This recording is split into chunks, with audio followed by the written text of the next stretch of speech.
What is up, guys? It's RSC6414 coming back here with another video. This time I'm reviewing SmackDown. It just aired, so it was a cool, decent show.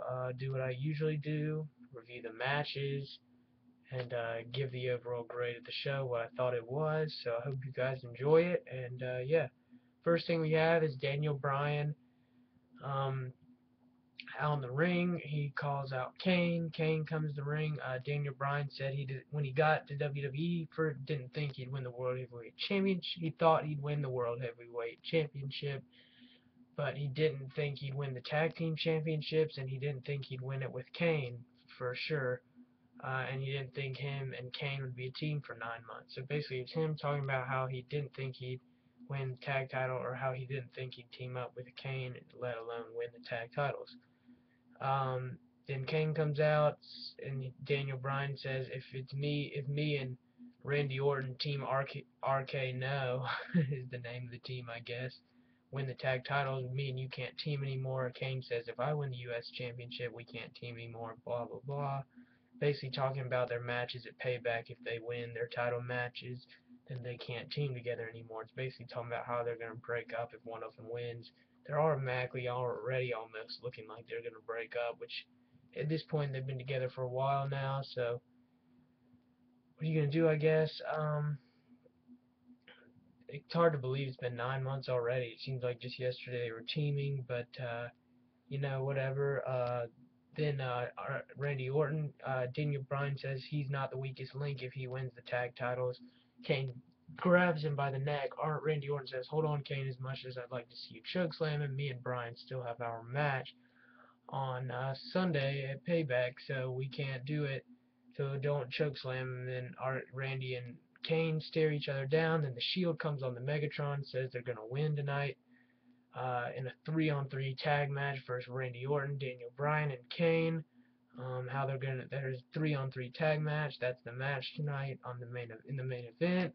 Earlier in the night, we found out Ziggler and Big E Langston were going up against Jericho and Del Rio in a tag match. So that was cool. And then back to this part, what I was talking about, the Shield say Rollins and Reigns and Ambrose are going to win their matches versus Kane and Randy Orton and Bryan, and they're all in the Shield, all going to retain their titles at Payback. They're not going to lose. They're going to beat them tonight at SmackDown just like they will at Payback, and that takes us into the first thing, which is a match, Sheamus versus Antonio Cesaro. This match was pretty good. Overall, I enjoyed it. Some back and forth action. I think there was a European uppercut for a near fall. And then Cesaro is trying to throw him to the turnbuckle. Sheamus counters, delivers a bro kick. 1, 2, 3. Sheamus wins. Not much to say about that. It was just a decent wrestling match. Nothing stood out too much. There were some uppercuts, European uppercuts by Cesaro. Attempted neutralizer was countered. Just your typical stuff with these two. Just a good wrestling match. Like I said. Nothing, not great, not terrible, just decent. That's all I'll say. Sheamus wins. The next thing we have, Wyatt family vignette and CM Punk promo for their match. Then we have a backstage segment. Teddy Long about to eat a hearty cheeseburger. Big E and Del Rio and Ziggler come back. They just talk with him, and then Big E comes back and bites half of Teddy Long's cheeseburger and gives it back to him. That was kind of funny. So he eats it, and Teddy Long just stares at him and he walks away. Part was alright, I guess. Pretty funny. Next thing we have is Great Khali with Natalya and Hornswoggle. It's Great Khali versus Heath Slater, the 3MB. Great Khali is accompanied to the ring with Natalya and Hornswoggle, while Slater is accompanied with his 3MB members, Jinder Mahal and Drew McIntyre. This match was alright. It was really short, not great, nothing special. It's probably one of the worst matches of the night, even though I do like Heath Slater. Great Khali is whatever. That's all I'm going to say. I'm not going to insult anybody, but Great Khali is Great Khali. This match, Khali was just delivering some chops to Slater. Most of the match, Khali dominated almost the entire match. Khali chops Jinder Mahal in the head after Mahal pushes Hornswoggle and starts trash talking him. and that distracted Khali long enough for Slater to deliver a DDT. Slater beats Khali. Thank you. Heath Slater wins a match. About time, WWE. He actually did win one on Superstars. If you go back and watch my review of that, that was my previous video. Slater beat Ryder on Superstars, so that was a little odd, I guess. But maybe this is leading up to a little bit of a push for the 3MB. I'd like to see it. I really like Heath Slater, and I like Mahal and McIntyre. I like 3MB. I know a lot of people think they're a joke, but I like them. So I hope Slater gets a push, maybe a little bit. I hope this leads up to a push. I think that'd be cool. I think Slater's a talented wrestler, but yeah. Next thing we have is a tag match: Ziggler and Big E versus Jericho and Del Rio. This match was pretty good. I enjoyed it. One of the better matches of the night. I'd say the second best match behind the Shield versus Orton and Kane and Bryan. This match, back and forth.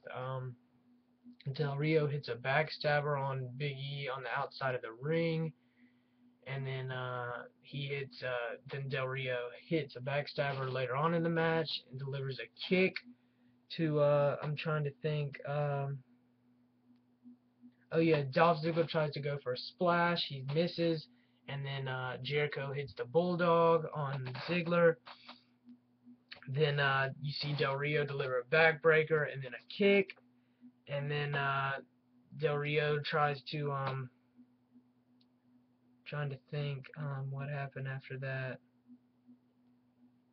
Well, anyway, Chris Jericho and Del Rio win this match. That's basically it. Somebody rolls somebody up. That's all I can remember. I can't remember who, but Jericho and